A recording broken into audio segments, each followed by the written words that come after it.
손익계산서의 구조는 다음과 같습니다.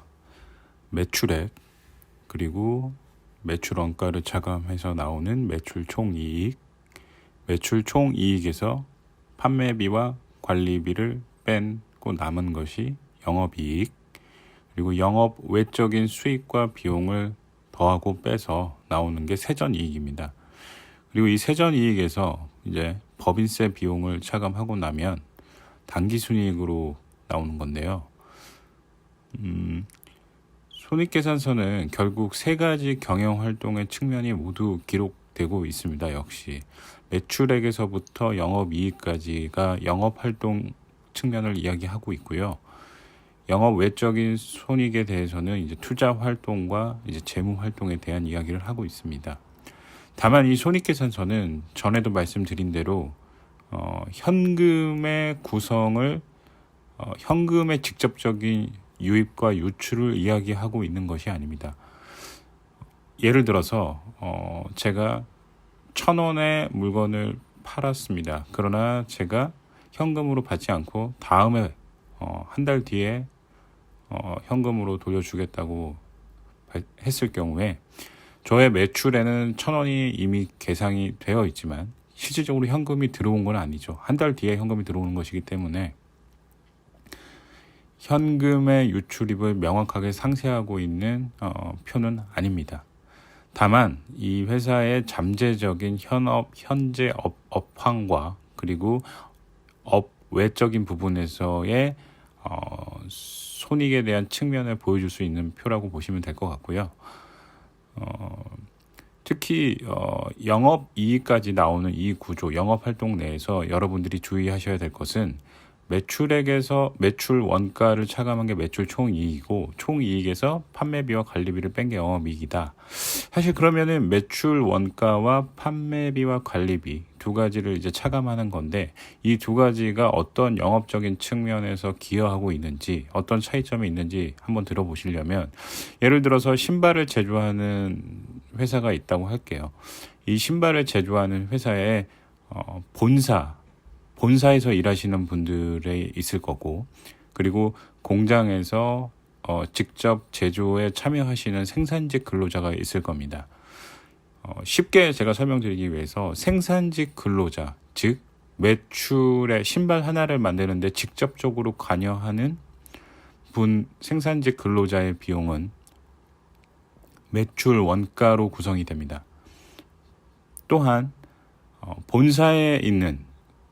본사에서 직접 생산과는 관련이 없지만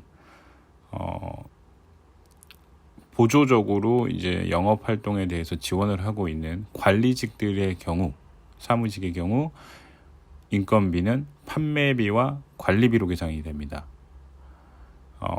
이러한 약간의 직접적인 관련이 있느냐 아니면 간접적이냐에 따라서 매출 원가냐 판매비와 관리비로 이제 구분할 수 있다는 것을 아시면 좋을 것 같고요. 또한 이제 아까 제가 말씀드린 건 활동 측면에서 영업활동, 투자활동, 재무활동을 말씀드렸는데 이해 관계자 측면에서도 이 손익계산서에서 시사하는 바가 있습니다. 현재 아까 제가 방금 말씀드린 대로 매출 원가 부분은 생산직 근로자 그리고 판매비와 관리비 부분은 이제 사무직 근로자의 인건비가 이제 대표적으로 구분할 수 있는 제가 알아듣기 쉽게 표현한 거고요. 즉 종업원들의 이해관계가 역시 이 영업이익까지 나오는 구조 안에서 종업원들의 이해관계가 좀 얽혀 있을 수 있고요. 그 다음에 영업 외적인 손익에 있어서 특히 영업 외적인 비용, 예를 들어서 회사가 어디 은행으로부터 돈을 빌려서 나올 경우에는 이자 비용이 발생합니다. 이 이자 비용, 반대로 이자 수익을 보는 사람들의 채권자라고 할 수 있는데 이 채권자들이 집중하는 곳은 이 영업 외 비용의 부분에 대한 부분. 다른 은행들은 몇 프로의 금리를 빌려주고 있는지도 파악할 수 있고 그렇고요. 그 다음에 정부는 어디에 집중할까요?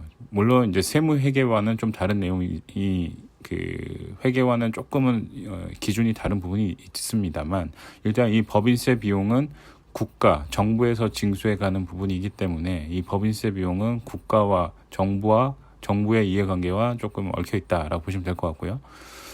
당기순이익, 비로소 이제 주주들이 가장 관심을 갖는 곳이 이 당기순이익 부분입니다. 하지만 이 주주의 경우에는 역시 종업원들의 뭐 비용이라든가 채권자들이 가져가는 그 비용들을 다 차감하고 마지막에 가져가는 부분이죠. 당기순이익은 주주가 가져갈 수 있는 몫에 대한 잠재적인 양을 얘기하는 것이고, 실질적으로 주주들에게는 회사에서의 결의를 통해서 배당이 얼만큼 이루어지는지가 이제 주주들의 가장 큰 관심일 것입니다. 실질적으로 배당을 결의를 어떻게 얼마나 할지에 대해서는 추후 이제 문제인 것이고, 일단 주주들은 어떻게 해서든 뭐 판매비와 관리비라든가 원가도 줄이고 돈을 빌리더라도 정말 저리에 빌려서 자기들이 가져갈 수 있는 몫을 늘리려고 하는 요인이 큽니다.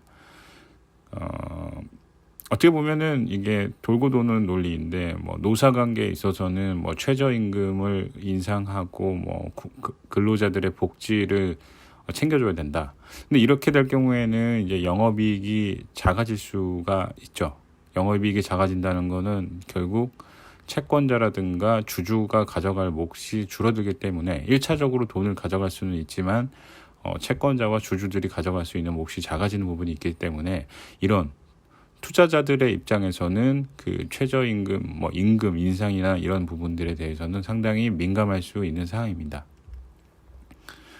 간단한 비율을 좀 말씀을 드리면은 매출 총이익을 매출액으로 나눈 경우가 매출 총이익률이라고 합니다. 그리고 영업이익을 매출액으로 나눈 경우가 영업이익률이라고 하고, 당기순이익을 매출액으로 나눴을 때 당기순이익률이라고 합니다.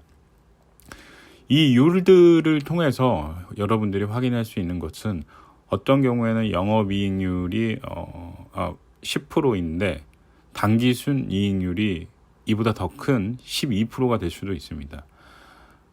10%를 초과할 경우에 이제 더 크다고 볼 수 있는 건데, 이런 경우에는 어떻게 유추할 수 있죠? 회사의 본업보다도 올해는 영업 외적인 부분에서 손익이 더 많이 났다. 그래서 당기순이익률이 올라갔다라고 보시면 되는 거고, 반대의 경우에는 당기순이익률이 더 떨어질 경우에는 영업 외적인 부분에서 비용 측면이 더 많이 발생했다. 이렇게 이해를 하시면 될 것 같습니다.